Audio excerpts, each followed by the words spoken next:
So welcome listeners to this XpoNorth webinar on the role of the screen sector in the transition to a net zero and circular economy. I'm John MacKenzie. I'm the director in Scotland for We Are Pioneer Group. It's a life sciences real estate business model. I look after a couple of science parks in Edinburgh and Glasgow. I'm your chair for this session this morning, and it's very pleased to welcome our panel. And moving round the virtual room, I'm swiftly going to ask Caris to say hello and who you are. Hi, I'm Caris. I'm with ScreenScotland. My job is in the Screen Commission, so I mostly assist productions with locations and sort of production inquiries, whether they're looking for crew, talent, facilities, catering companies, anything they need really, we're here to help while they're getting set up in Scotland. The wider role of ScreenScotland is to grow the industry here in Scotland. So whether it's cinemas, festivals, whether you're a producer, director, we have a range of funds available. We're supported by the Scottish Government and lottery funding. We also have education as part of our remit as well, so promoting screen education in Scotland. And we're part of Creative Scotland, which supports the wider creative industries and arts in Scotland. So painters, dancers, theatre, all creative industries that go on here. Excellent, Caris. Thanks for joining us, and you got a wealth of experience there to share with the audience when we come through the questions. Moving around the virtual room, Mairi Claire, I know you're in the north broadcasting at the moment. Give us a tell us who you are and where you're from. So Mairi Claire Boswer, well, originally from Dundee, but I've kind of been all over in Scotland, but working in the film and TV industry directly through props and set decoration departments all across the UK. So I had been based out of the industry in London for the last, pretty solidly for the last couple of years. But yeah, today coming from the Sheeling project near Bewley. But I'm recently into a new role in Scotland called Screen Sustainability Manager for the Scottish film and TV industry. And that role's basically been created to act as a bit of a bridge between our industry itself and the wider systems and sectors outside of it, because sustainability covers so many different aspects like transport, waste, etc. We knew that we needed somebody who is in a permanent position and a public sector role that could work with the productions who are often just shorter amounts of time for 5 months, 6 months, a year, whatever, but having somebody that was doing the kind of heavy lifting of kind of making sure that lining up the kind of policies plus what is practically able to be implemented on the ground, so acting as a bridge between the two. So that's a kind of brief overview of my new role in Scotland. Excellent, Mairi Claire. Well, pleased to have you, and again, another sort of wide-ranging experience to bring to the discussion this morning. And finally, Jenni, do you want to say hello and who you are, where you are? Hi there, I'm Jenni Steele. I'm Film and Creative Industries Manager at Visit Scotland. So my role works with broadcasters, distributors, various publishers, authors. How can we make the most of the creative sector and link that to tourism? So our role looks after how do we inspire visitors to come to Scotland on the back of film and TV that have been set here, but also talk about how do we inspire the tourism industry to see the benefits behind this really growing sector, and then how to take advantage of that really to help promote Scotland. Excellent. Thanks for that, Jenni. Yeah, it's good to have that different perspective and that different driver whilst addressing this big question that's on everybody's hearts and minds these days. So look, let's get on with the session. You know, it's really just a discussive conversation, kind of piece here to allow our listeners to hear a sort of a breadth of knowledge and experience and views and thoughts on this big subject. The role of the screen sector in the transition to a net zero and circular economy. So that's why we're here. Let's get the show on the road then. Might seem obvious, but first question, I wonder, is this the right time to think about sustainability, and shouldn't we just concentrate on growth instead? Caris, I think we all know the answer to this, but I'll let you kick off in that respect. Of course. I feel like for the last sort of 10, 20 years, it's been the right time to talk about sustainability, especially with film and TV. Growth is happening anyway, and it's probably best to grow sustainably so that in another 10 years' time, we don't have to repurchase and relearn to do everything in a sustainable way. It's best to do it as we go. Scotland's industry has seen huge growth over the last 10 years. That's already happened. Now it's time to kind of change and make it greener and safer for the environment here in Scotland, for sure. Thanks, Caris. And Jenny, your thoughts there from a sort of a business tourism perspective. Obviously, we want to attract visitors all the time, and Scottish Screen is an opportunity to do that. But how do we do it sustainably, and so it's it's still protecting our landscape and our planet? Absolutely. I mean, yeah, certainly sustainable tourism is really, been high on our agenda for quite a number of years now. And, yes, while we're always looking at promoting Scotland, we want to promote it to the right audiences, who will bring the right type of, investment and, engagement with Scotland, but also, thinking about, the landscapes, the conservation elements, how are we spreading visitors around the country at different times of the year so that we're managing that sustainably and protecting Scotland's, beautiful scenery and landscapes and built heritage for future generations. So, yeah, while it's fantastic to have that growth, it's certainly something that we want to make sure that we're managing and encouraging people to do it in the right way, and not just sort of encouraging visitors for the sake of it. We need to make sure that it's going to really impact Scotland in a positive way. Thanks, Jenny. Yes, I think we're all agreed. It's sustainable growth is what we have to sort of target and find. And Mairi Claire, in terms of Scottish Screen, where do you see that going or coming from in terms of that bigger picture? Well, I agree with what both Caris and Jenny have said, but to add to what they both said is similar to Jenny, that there's no point in us going for growth's sake. I mean, the value of what a booming industry should be about, like the ultimate for the growth of the economy in general, should be about human health and well-being ultimately. So the value set should be on, are our people happy? Are they healthy? So one of the biggest barriers in film and TV in relation to sustainability in general is the mental health and well-being of the crew itself. So the kind of thinking of just like expanding the industry as much as possible and as quickly as possible is not really the best way to go, basically, because you might end up with, a very busy industry, but actually you could burn out all your crew who end up then leaving the industry, and then actually we're looking at the sustainability or the need for sustainability of the industry itself to make sure we do have crew that are,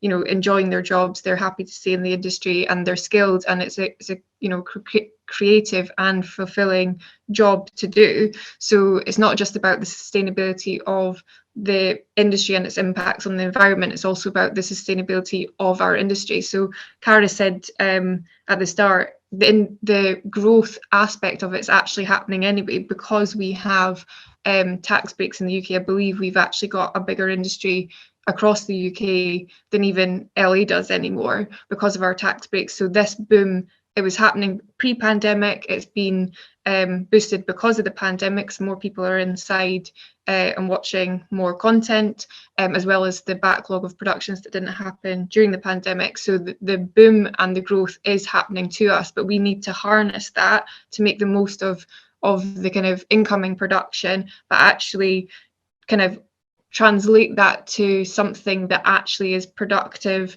and sustainable. It's an industry that will continue past just the boom, and I talk about, in relation to sustainability, this concept of leave a better trace. So when we're talking about or asking productions to be respectful for the environment, it's not just about like leave as little or use as little carbon as possible and leave as little waste as possible. It's also asking these, like particularly the massive budget productions, not only just like leave no trace, leave it better than you found it. Like, you know, a lot of the American productions coming in, they think very kind of romantically about Scotland, and I want to say, you know, well, actually leave our country better than you found it, and it's a lot of kind of capital coming into the country, and use that responsibly, use it for infrastructure and aspects that'll help your production, but also leave something better for the infrastructure of our industry in general. And I think it's yeah, an upward positive thing rather than just growth and expansion that we then, you know, then becomes depleted. And I guess that's, in economic terms, I suppose that's how recessions happen, because you grow too quickly and then you don't have the infrastructure for it to continue. So yeah, that's my thoughts. Mairi Claire, thanks for that. And you know what, yeah, we talk about transition to a net zero, but just as you've alluded to there, yeah, we should be thinking about net positive. You know, it's giving back more than you're taking away, and you know, it's all incumbent on us to think responsibly and think ahead. So yeah, let's change it. The transition to a net positive and circular economy. Taking liberty there with the title of the webinar. Sorry, XpoNorth. Moving on to another question. Then I think we're all agreed and aligned in terms of the answers there, but perhaps it explains myself in the chair coming from the life science industry. I wonder what we can learn from other sectors who have had sort of similar spikes in productivity. That's the next question, and maybe if I start with a brief answer myself, you know, in terms of the life sciences sector that I operate in, and infrastructure and buildings and bricks and mortar. We're life science real estate, so we develop and run existing and build new facilities for the life sciences sector, which is in a golden age here and now. You know, the advent of COVID and the vaccine, not quite the silver bullet, but the single biggest factor in managing to get us back on track again as a society. There's huge investment and growth in life sciences. And we've got a responsibility, same as the screen sector, to do it responsibly and sustainably insofar as it goes. But there's no question that sort of return on investment is a huge driver. It is absolutely sort of venture based and venture funded. And from my experience, you know, ESG is a main driver for our funders and for our business, and that's environmental, social, and governance vis-a-vis the Sustainable Development Goals. So there's a real value in that investment, and the return is not always in pounds and pennies. It is really trying to make sure that we're environmentally friendly and energy efficient.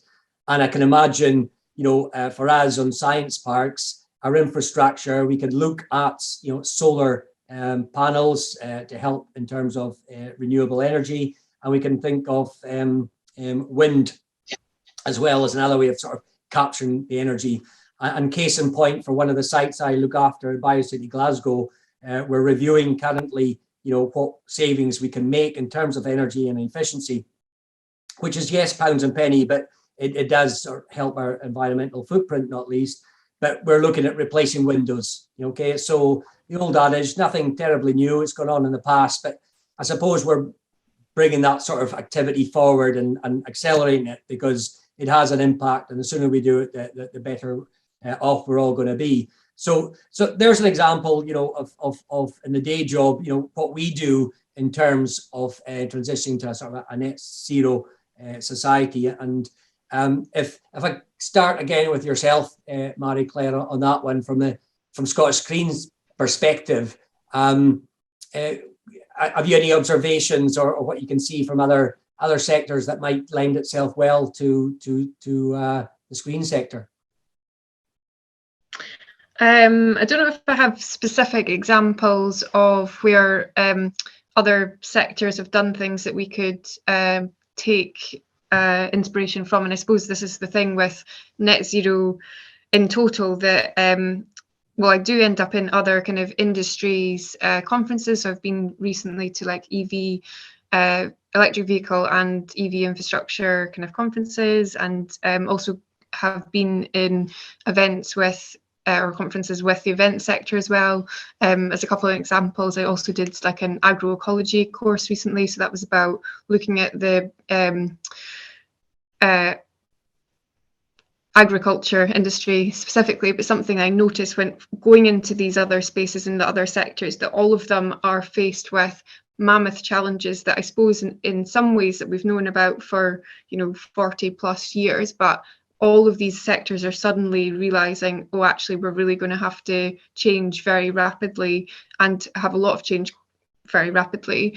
So actually, I suppose in some ways it's heartening and a kind of sad reality of it, that it's like in all of these spaces, like there is no kind of like this is the ultimate way to go. It's like everybody's learning, so it's actually like we can well, I think actually in a kind of looking at it in terms of from a policy perspective, Scotland is actually already very ambitious with its net zero policies, as well as our kind of major cities going for net zero for 2030. We've got our national policies net zero by 2045. So I actually think that on a kind of national level for all sectors, we can move forward quite quickly, especially because of the scale of our country, but from our sector as well, because we have that combination of growth plus the need to be net zero and circular, we could actually emerge as being a leader in this field. So yeah, hope that is kind of touching on your question. Yes, indeed. Thanks, Mairi Claire. And the same point yourself, Jenny.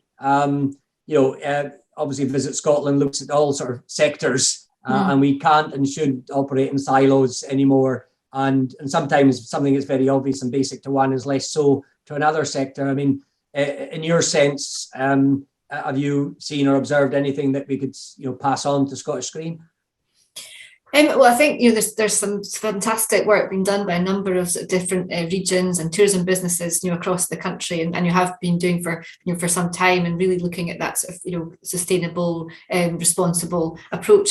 But I think just working more closely with the screen sector over the last few years, I think maybe tourism is an area that maybe filmmakers and production and the screen sector might not necessarily have considered as a potential, I suppose, partner or support network. And I wouldn't imagine them to do that because it's maybe not been on their radar, and it's not been something that's maybe been kind of, they haven't really thought about it. But when you think about, if they're looking to maybe film in maybe a more rural area, looking for accommodation, certainly we noticed this during COVID, that when filming was allowed again, hotels couldn't have any leisure visitors. So that was a perfect opportunity for crew to then maybe perhaps take over an area or a hotel. They could make sure that they got that really good, the service, the support they needed, the space they needed. And then that was obviously giving a sort of economic boost to that hotel facility. So I think also looking at the locations as well that people go to. So, is there something that we can do around sort of sharing more of what Scotland has to offer to people when they're looking at recce's and ideas of where they want to film? Because sometimes there has been this tendency for people to go, then somebody's worked on a production, has been a fantastic location, and then maybe another production goes to the same place, so it starts to create that sort of pattern, whereas maybe one area is slightly overloaded and then other areas aren't really seeing it as much. So is there a way that we can use AR or VR or different ways of showing people what all the different landscapes and options for filming might be, so that then we can help sort of spread that film wealth, I suppose, around the country, but also be aware of some of the hotspots and the kind of bottlenecks that might be created, because when you think about something's filmed in a place, you've got a sort of defined number of people there for a certain amount of time. But if that's going to be a real blockbuster which has got a huge fan base attached to it, the knock-on effect of that, with the number of fans and people wanting to come to a location, is potentially great. But depending on where that location is, it could be really tricky for that area. And depending on the sort of, the landscape, the facilities, the road networks, and we've all seen pictures of places that are very small and sort of remote getting overloaded and deluged by visitors, which isn't fun for anyone, and it makes it really hard to manage. And what we want is to make sure that people have a really positive experience, whether they be a resident, a business owner, or a visitor. So I think there's more that we can sort of delve into and explore working across the two sectors, definitely. Thanks, Jenny. And not just that, it's just we encourage them to come back again, so it's a sort of a positive experience all round. Yeah. Then, it's your best sense of referral, in terms of tourism, that they come back. Definitely. Sticking with the tourism kind of theme, I wonder, Caris, how much is tourism and the flow of visitors impacted by film, do you think, from the sort of creative sectors perspective? I guess it works both ways. I think film's impacted by tourism as much as tourism's impacted by film. Like when we handle location inquiries, it totally depends on the time of year where a film can actually take place. If it's the height of summer and they're wanting to go to the Isle of Skye and they've got a crew of 200, that's just not going to be possible unless they do pop-up hotels. It's like Edinburgh in August, if you're wanting to do a filming scene down the Royal Mile when it's the height of the festival. It's kind of, it works both ways, and it kind of also can be a positive though, because if a film films around the Highlands or inspires people to go there, suddenly the Highland Council, Visit Scotland, they're putting in infrastructure in those places to support more tourism to help grow those places, which means that bigger productions can go back there next time.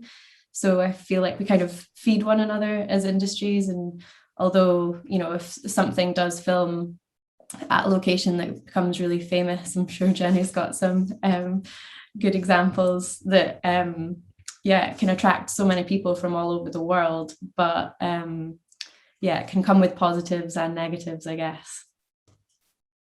Thanks for that. I'll let Jenny think about that before I come to you, Jenny. But same question to yourself, Mairi Claire. I mean, how much is tourism and the flow of visitors impacted by film, do you think? I can't say it's something I'm massively specialist in myself, but I can touch on the last question that you were asking about sectors in terms of looking to different sectors. And what I would add on to my previous answer is it's with saying that all of the sectors are trying to quickly put in new ways of working and new processes, it's actually maybe less about kind of having opportunities to learn from different sectors having done it, just because all of them are kind of starting to need to implement these things, but making sure that we're aware of where there's crossovers with the other sectors. So I can say, for example, like the events industry, there's a lot of overlap between events and construction, both because they're both mobile industries. Like the way that we need to use energy on sets is very similar to the way that construction needs it. So like with the use of generators, for example. So we are, in the work that we're doing to help to reduce the impacts of our industry, we are making sure that we're not seeing screen in isolation, and making sure we're seeing where's the shared remits with these other sectors and events as well. Very similar, but I suppose the main difference with the events industry is that they will know maybe like a year in advance or always that they'll have a certain location, and that's where they do their main festival, which is different from film, where even on the day of filming they can suddenly change a location. Locations can change very quickly and at last minute, even if you've started with a basic schedule. So in that instance, one thing that we've been looking at is kind of the opportunity to put permanent plug-in points across the country for like well-used filming locations. But that's an example of where we might be led by the reaction from the events industry, because they will know we know we're going to be in these specific locations. So then it would be us cross-referencing our hotspots based on what we know of where the majority of productions tend to group around, and then contrast that with where are the events industry main hotspots, and is there opportunities to collaborate. So that's Thank you, Mairi Claire. And yeah, I mean, working outside just Edinburgh here, next to the village of Roslin. I looked after Roslin Innovation Centre now on the Bush Estate, just adjacent. I can see the impact, the positive impact that the Da Vinci Code has had on Roslin and the surrounding environs, and not least investment that's gone into the facilities and the visitor centre there at the Roslin Chapel. We've got plenty of examples of filming and activity in Scotland. Outlander is on everybody's hearts and minds these days, of course. But Jenni, tourism and flow of visitors impacted by film. What do you think? Yeah, well, we've done some research recently that shows around 1 in 5 people are inspired to come to Scotland, having seen the destinations on film or television. So, that gives us a great opportunity to kind of convert those people into visitors. But then we sort of know that they're wanting to look at locations or sites, or sort of delve into more kind of history beneath different film sort of plots and storylines. And yeah, absolutely, Outlander has been a huge boost for certainly a lot of historic sites. And we've seen, in some cases, some castles and historic properties that were used in the series, their footfall has risen by over like 120%. Since before the filming took place to then afterwards. And the Outlander fan base is global. Yes, there's a lot of online activity that takes place, but people really want to meet up in Scotland and share those experiences together as fans with somewhere that means such a lot to them, because they're so connected to the series and where it's shot and the characters and everything that goes with it. But beyond that, we see that people want to kind of really sort of delve beneath the sort of what's seen on screen and actually find out about the real history of places. And so, also to add to that, just as you mentioned, Roslin, going way back to Da Vinci Code, we knew that when the book came out, the visitors to Roslin Chapel, rose dramatically. And then when it was announced that the film was going to be made, we thought, okay, this is going to be pretty huge. And obviously Roslin Chapel, it's a beautiful, small working chapel, very a beautiful conservation site to be maintained.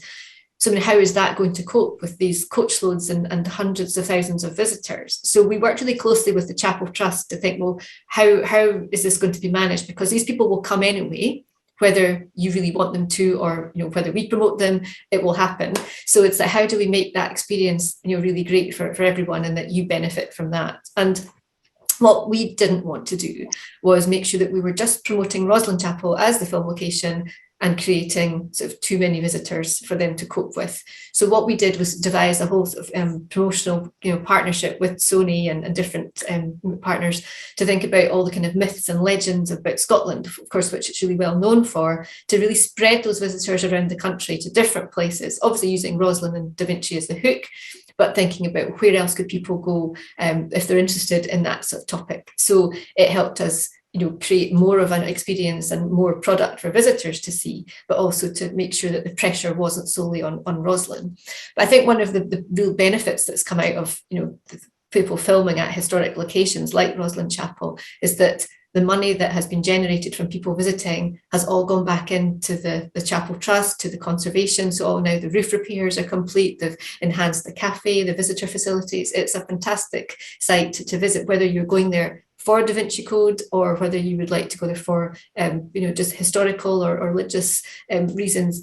So I think it has really worked because the people at Roslin really understood what the opportunity was and worked really hard to make it happen and really take the opportunity. And I think if more case studies like that around Scotland, it would be great to see, because it can really show that it's a great value to the local economy.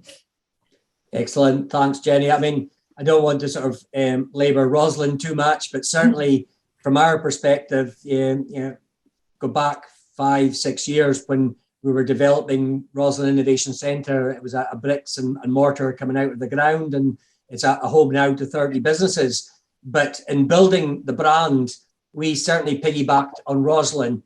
Not only the Da Vinci Code, Dan Brown, but obviously next door, the birthplace of Dolly the sheep.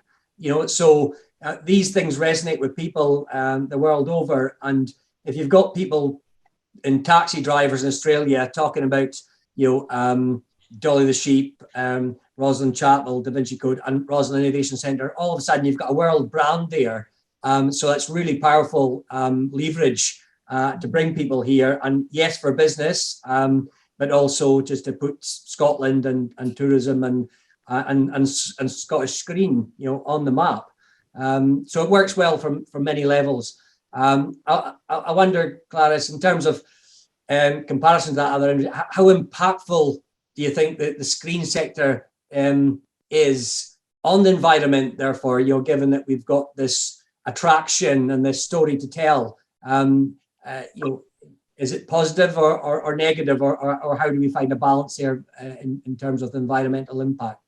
I mean, I think in terms of impact, it's quite easy to say that we're pretty up there with high impact industries, just given the amount of electricity, generators that are used on set, the amount of time that a film takes to get made, the amount of computers and lights that are involved. And then when you think of all the travel that's involved as well, the flights, the trains, the cars, the transport, the trucks, there's so much goes into creating a film or a TV series. It's you basically build a village, and then a lot of the time the sets get thrown away, they can't be recycled.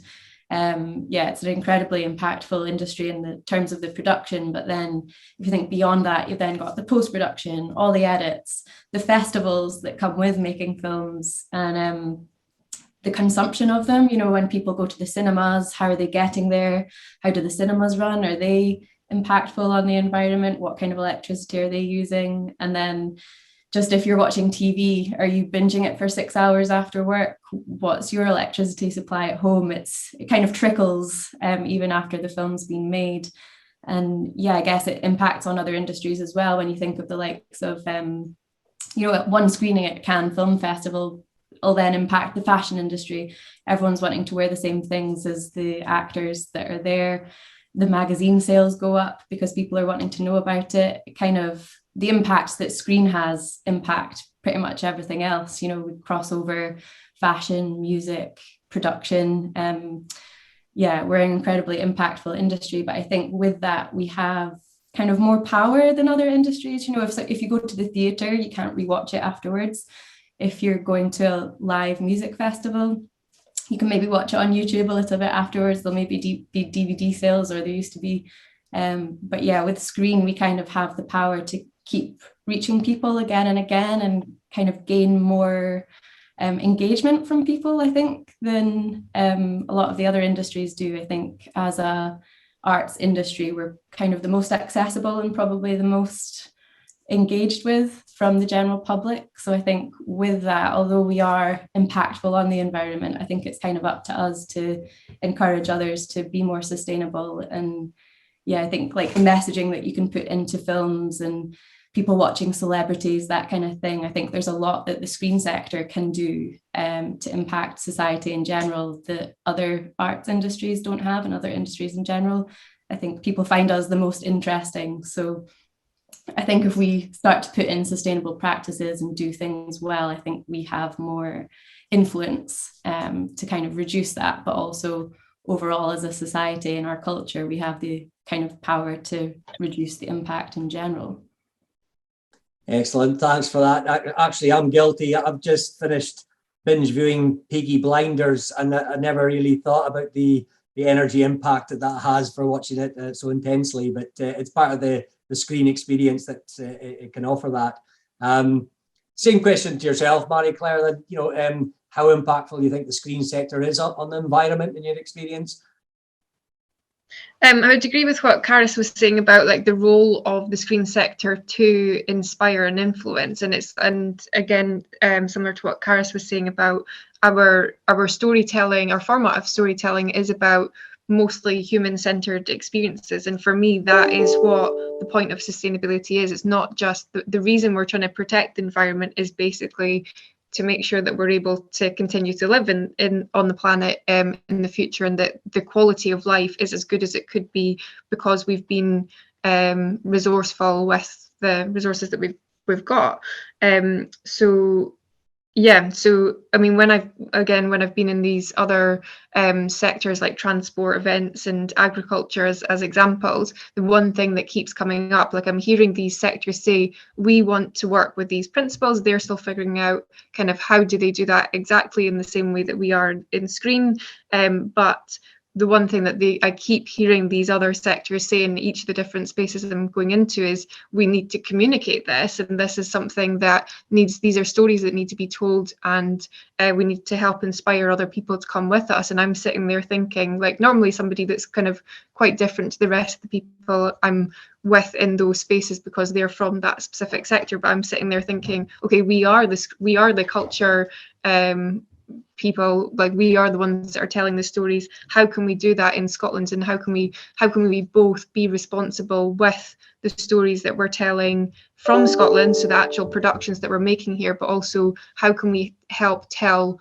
the stories about Scotland too? So it might also be working with filmmakers or countries outside of Scotland to say, look, we do have ambitious plans. We are a country that for the most part is progressive and kind of in touch with nature. I think that's obviously a massive aspect to sustainability, is kind of the awareness of the beauty of nature, and also the connection with what these resources mean. What does natural product mean to us as individuals? And I think that's from the process of industrialization, that connection between humans and natural resources has been lost for the most part. So I think in Scotland, perhaps we have a stronger connection with that because we do live so closely to some of the places where our kind of food and resources are coming from. So I think in terms of the role of, or the opportunity that the product that we make from our industry has in inspiring, I could talk about Scotland as being small but mighty on a kind of global scale. We have a relatively small impact because of the size of our country. I'm not just talking about Screen, but just like our country in general, but we have so much opportunity to influence. And again, looking at this connection with America, like we have so much American money in our Screen sector in the UK in general, and a lot of that's coming to Scotland, but also the Americans, like they do look back to us as an ancestral country. Like even, I mean, it's a terrible example, but even in the kind of Capitol riot, somebody was playing bagpipes in it, and it's like, wow, they really hark back to us as being some that, you know, people that they kind of look up to for when that's happening, for us as a nation to be like, we're actually leading the way with sustainability, and actually this is how we do it, not like that. So I think we've got great opportunity both in the stories that we tell from Scotland, but also the stories that are told about us as well. Excellent. I never saw that piper during these scenes, but it does show you the power of the pipes, if nothing else. Certainly Scotland, you know, as a culture and a people, you know, we're very innovative and creative, and we can and should be more leading in these areas. And I think this discussion is case in point. You know, we're opening up and we're prepared to open-minded and change ways and practices in order to be sustainable and environmentally friendly. So it is a net positive experience for everybody. I wonder, coming back to yourself, kind of Jenni, just moving the conversation on a little bit, what kind of Scottish stories about sustainability and positive environmental impact should we be telling through our screen, do you think? Yeah, and you know, I think certainly that you know, linking up different sectors which have maybe, you know, worked in their own sort of, I suppose, silos or areas, you know, for quite a long time, and then it's just maybe being more aware of what each other can offer to support and what other people are doing. I mean, so certainly when Caris mentioned there about, you know, film having that maybe sort of ongoing impact and people can watch it again and again, you know, from our perspective, you know, people at Screen tourism, you know, people don't tend to kind of visit, you know, the next month after they've seen a film. It can be something that can be quite long-lived. So people are still coming to Scotland because they saw Local Hero or Highlander or Braveheart, or, you know, films, you know, years and years that have been in, you know, sort of in circulation. You know, things like Monarch of the Glen has been out for a long time. It was just, you know, recently bought by a Canadian network, so that's been shown again. So there's like another generation now being in sort of introduced to that.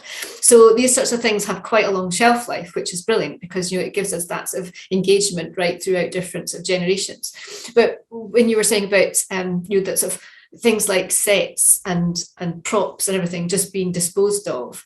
When we worked on the Outlaw King movie, with the production company, we sort of thought, well, there were all these amazing handmade props which had such a brilliant amount of skill behind them, which were crafted for that movie. And then after that, obviously they were in a warehouse, and the production company kind of want to try and get rid of them because it's costing them to store them. Then they're sort of thinking, well, what do we do with those? And so actually through our networks, there were so many different organizations, regions, historical organizations who could use those for outreach or education or events, or even just kind of having some sort of props from a feature film, would be an absolutely massive, asset for them. So we worked with the production company and sort of tourism businesses to think, well, how can we redistribute those things?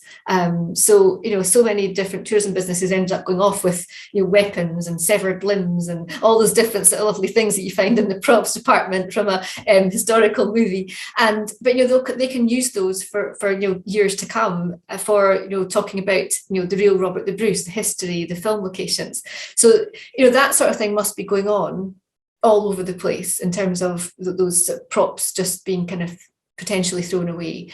But there's an opportunity there for museums or people to maybe have exhibitions or costume exhibitions and things that would then create an event for visitors to go to and pay for, which would then maybe allow a museum to put on something really special to their area, which would connect to that part of history, but have some props from a film. So is there a way then that we can work more closely with those production companies to think, well, if there's something that is really relative to Scotland that would be of interest to a wider audience and potentially museums and galleries or other businesses, how do we make those connections so that we know about what's there and they know that there's a potential further use for them, rather than just thinking we need to get rid of these things, they cost too much, chuck them in the bucket? Because when you think about that skill that's gone into making all those things, it is actually just horrifying to think that those things are just discarded, and that there are so many people that could really benefit from their use. So that's kind of one area that I know Mairi Claire and I have talked a little bit about, and it'd be good to maybe think about a little bit more. But certainly I think there's a lot of opportunity ahead of us in terms of working across the different sectors and learning from each other. For sure, great opportunity there, and that sort of recycling theme, and I'm sure there'd be a lot of interested parties if there was some sort of even online auction or something, the memorabilia, certainly for some of the followers. You mentioned two of my all-time favourite top 10 films there, Local Hero and Highlander, Jenni. MacLeod's my middle name and there can only be one. Yeah, some great lines there. I wonder, moving on to a slightly drier but no less important kind of subject, Claris, tax and grant incentives for productions to create more local, environmentally friendly productions. What do you think? Is there any sort of tools in our box that we can open up and make it worthwhile for everybody? Yeah, I should start by saying opinions are that of my own and not ScreenScotland with what I'm about to say. But yeah, at the moment, ScreenScotland do have funds that are to encourage people to hire locally and spend more on production in Scotland. It's that way if the Scottish Government are serious about net zero, they're going to have to offer tax incentives for the smaller productions that can't afford at the moment to spend more to be environmentally friendly. A lot of productions that have the bigger budgets, they can afford to spend more at the moment, but it kind of leaves the short filmmakers, the student filmmakers, kind of the lower budgets. They can't then compete with the prices that the bigger budgets are able to pay. Creative Scotland does have a climate emergency and sustainability plan. So with that, there will be a lot of actions that help empower the creative industries to be more sustainable and kind of enable everyone to be more collaborative and gain access to things like environmentally friendly generators for filming, lights that are more environmentally friendly and less impactful. But yeah, at the moment, we're in that awkward middle stage where it can be more expensive to be environmentally friendly. So I think there's also a kind of question of policies that can be put in place, because it always just boils down to money. If the larger productions can do it cheaper, they're always going to go for the cheaper option. So I think we do need policies and rules in place that stop that from happening. There are organisations like National Trust for Scotland and Historic Environment Scotland. If you're filming at certain locations, they have rules that maybe mean that you can't fly helicopters in certain areas because it would disturb the nesting grouse, for example. There are things that landowners can put in place and local authorities can put in place as well when it comes to codes of practice. And yeah, Scottish Government, when it comes to policies and what people actually do for emissions, I think would also be helpful for us to reduce impacts and make it just the rule and the go-to. I think a lot of people want to be environmentally friendly and reduce their impacts, but yeah, the affordability of it is definitely something that needs to be addressed, and yeah, help definitely needs to be given. Thanks for that. I mean, I can just attest to a project I'm working on just now. One of our science parks, we're renovating cottages to make convert into accommodation for overnight business visitors and sort of business to business meetings.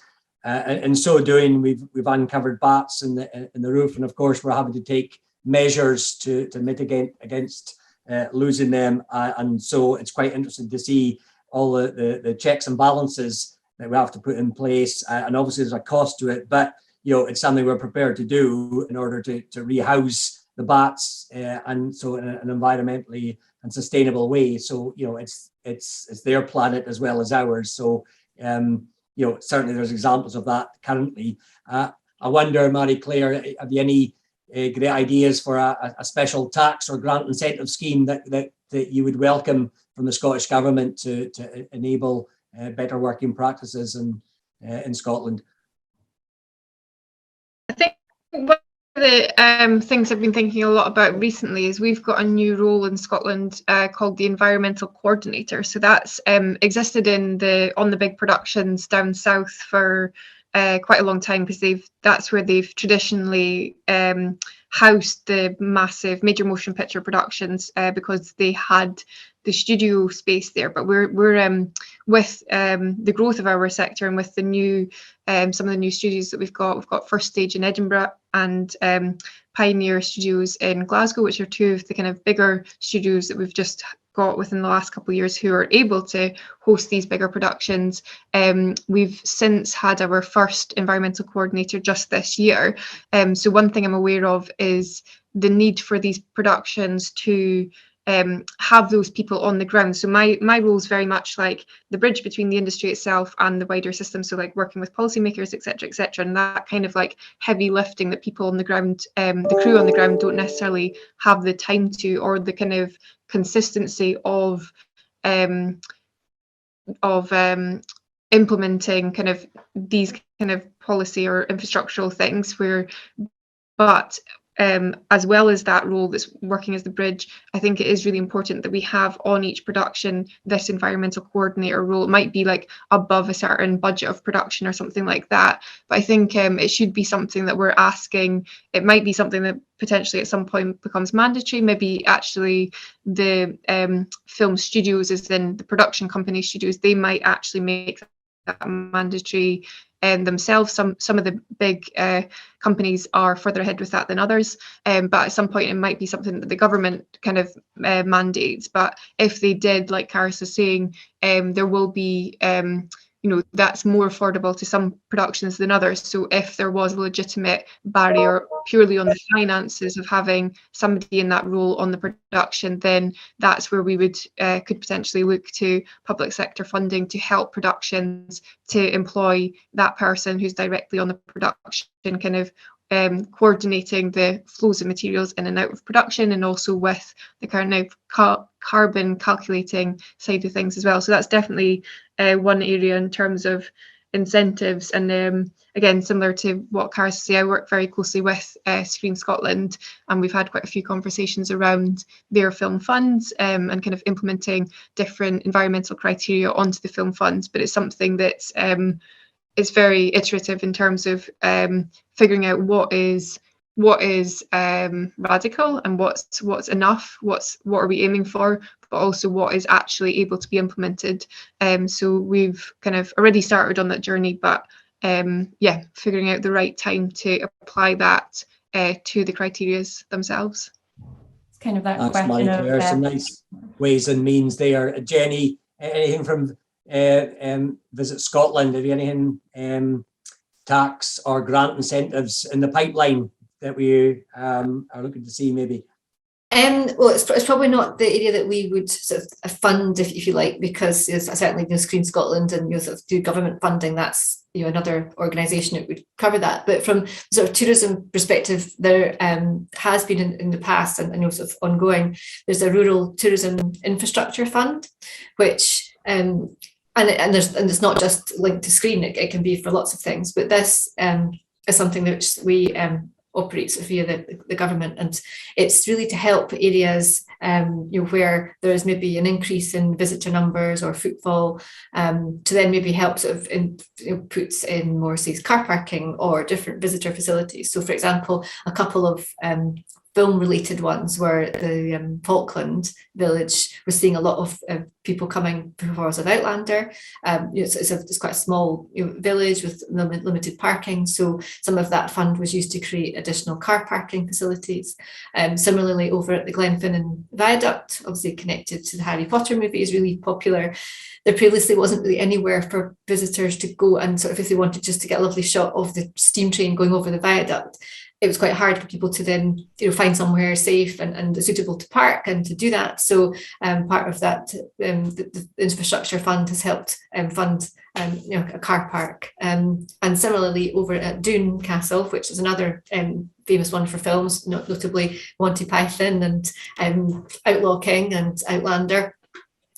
The Doon Castle is actually just slightly outside of the village, and I think what was happening there, the parking, people were all going to the castle and then leaving the village and maybe not sort of spending maybe some time or any exploring the village.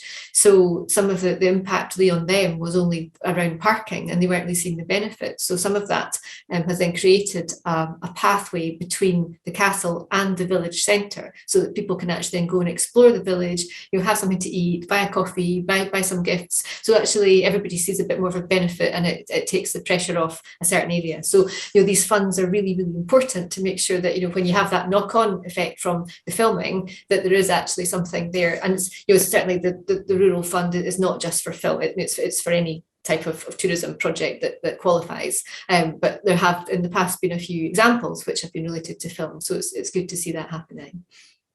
No, it's great to know these things, and if we didn't know already, it's good to hear that we qualify, or Scottish Screen qualify for it just as much as any other sort of sector.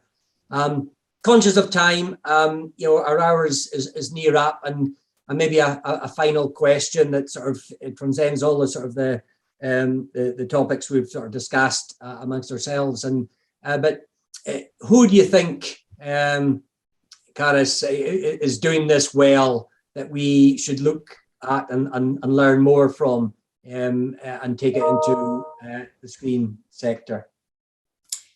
I think at the moment a lot of industries are making more of a conscious effort to kind of redo things sustainably, and kind of like we say, when you're making a film production, it's like creating a village, and you're creating a whole system. So you incorporate all industries really, whether it's the soundtrack, you incorporate the music industry. For costume and wardrobe, it's fashion, and it's kind of construction as well. When you're making sets, there's transport involved. I think film isn't just a standalone film industry, it's kind of a collection of all industries, and so we just need to kind of imply best practice from everywhere really. I think just learn from the best that everyone's doing and incorporate that onto our film sets and in our studios. We're good to go. Excellent, thanks. And same question yourself, Mairi Claire, who's doing this well, do you think, and can we look and learn from them? I think I'd go back to one of my earlier answers, which was saying that kind of all sectors, even there might be kind of advancements in specific aspects of sustainability around a particular innovation or whatever, but I think this kind of concept of best practice can also be a limitation, because it's also like, if we're only learning from what's been developed so far at this moment in time, actually sustainability is a kind of issue to tackle or to deal with.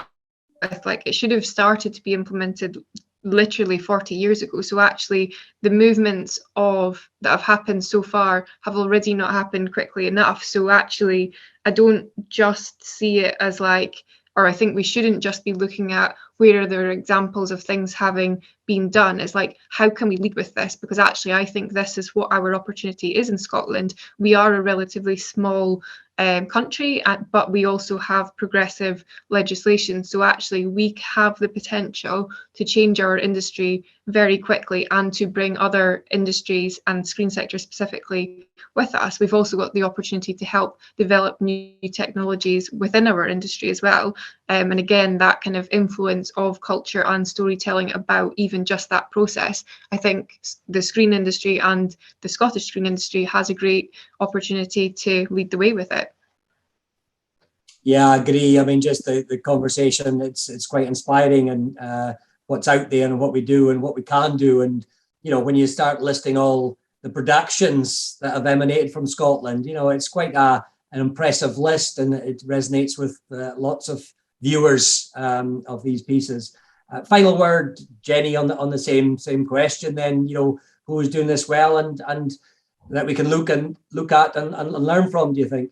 Mm-hmm. You know, certainly our sustainable team within Visit Scotland is, you know, really sort of proactive, and, you know, we do a lot of knowledge exchange and best practice with lots of other destinations around the world. So, you know, our teams are constantly learning and sharing. I mean, I know that Scotland has done some fantastic things, but, you know, we certainly wouldn't want to like rest on your laurels and, you know, learn new things from other, you know, destinations. You know, certainly maybe some of the Scandinavian countries.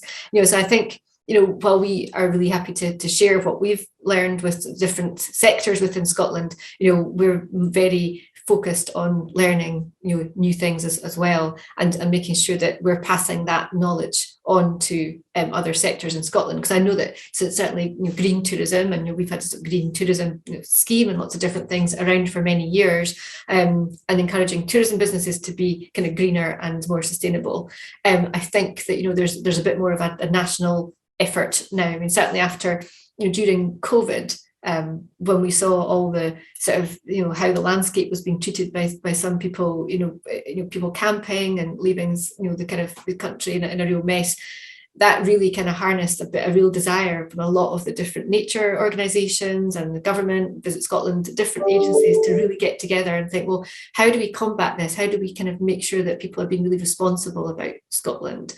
So if there's learnings from that we've done in the kind of tourism, nature, sort of outdoor sector, is there anything that we can take from that and then maybe pass on to sort of some of the more specific screen sectors that, you know, we've learned, or can, you know, come up against obstacles that we've had to get round?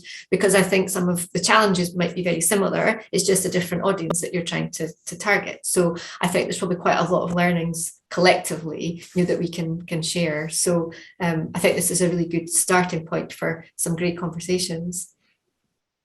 Jenni, thanks for that. We're coming to a close now, and I think, you know, so it's my thanks to yourselves on the panel, Mairi Claire, Caris, and Jenni, and thanks to organisers at XpoNorth, James Roberts and Jessica Fox, for bringing you this production. So without any further ado, I found the session very insightful, and I think a main lesson for me is not to operate in silos, sector silos. I think there's lots of sharing and good practice, best practice that we can pick up from each other. And coming from the life sciences, you know, so it is quite insightful and inspiring, you know, some of the thinking and the leading, foresighting ways that we're trying to do our business. So Scottish Screen has got a lot to be proud of and look forward in leading the sector for the rest of the world. My thanks again to you three. Enjoyed sharing, and hopefully our audience got some golden nuggets of wisdom to take back into their day jobs. Thanks, folks. Thank you. Thanks, John. Thank you.